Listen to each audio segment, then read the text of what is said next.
হঠাৎ ইরানের উপর হামলা চালায় যুক্তরাষ্ট্র ও ইসরায়েল। এই হামলায় সর্বোচ্চ নেতা আয়াতুল্লাহ খামেনিকে হারায় দেশটি। প্রতিশোধ নিতে মধ্যপ্রাচ্যে মার্কিন মিত্র 15টি দেশে হামলা চালিয়েছে ইরানি বাহিনী। মুহুর্মুহুর ক্ষেপণাস্ত্র আর ড্রোনের আঘাতে বেকায়দায় পড়েছে আরব দেশগুলো। এসব মারণাস্ত্র ঠেকাতেই ওই দেশগুলোর প্রতিরোধ ক্ষেপণাস্ত্র দ্রুতই ফুরিয়ে আসছে।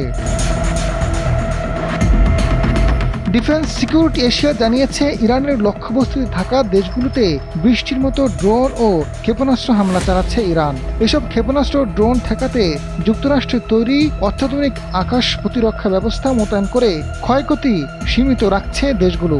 এ অবস্থায় তাদের আকাশ প্রতিরক্ষা ব্যবস্থা দ্রুত ভাঙনের দিকে যাচ্ছে। কাতার ও সংযুক্ত আরব আমিরাতের ইন্টারসেপ্টর কয়েকদিনের মধ্যে ফুরিয়ে আসছে।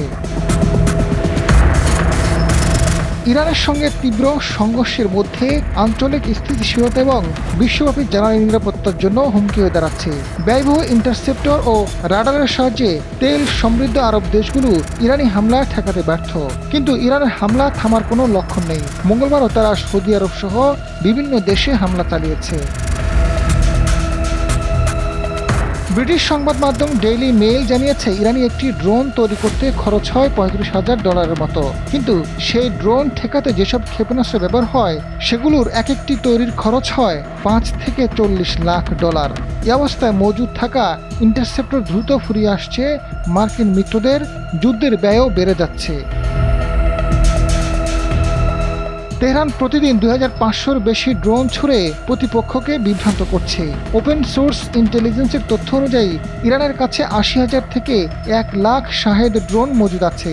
প্রতি মাসে অন্তত 500 ড্রোন তৈরি করে এই হামলা চালিয়ে যাওয়া সামর্থ্য রাখে। বিশ্লেষকরা বলছেন, ইরান যদি বর্তমান গতিতে হামলা অব্যাহত রাখে তাহলে 1 কিংবা 2 সপ্তাহের মধ্যে মার্কিন মিত্র দেশগুলোর হামলা প্রতিহত করার সক্ষমতা কমে যাবে, বাড়বে ক্ষয়ক্ষতি। ডেস্ক রিপোর্ট, সময়ের আলো।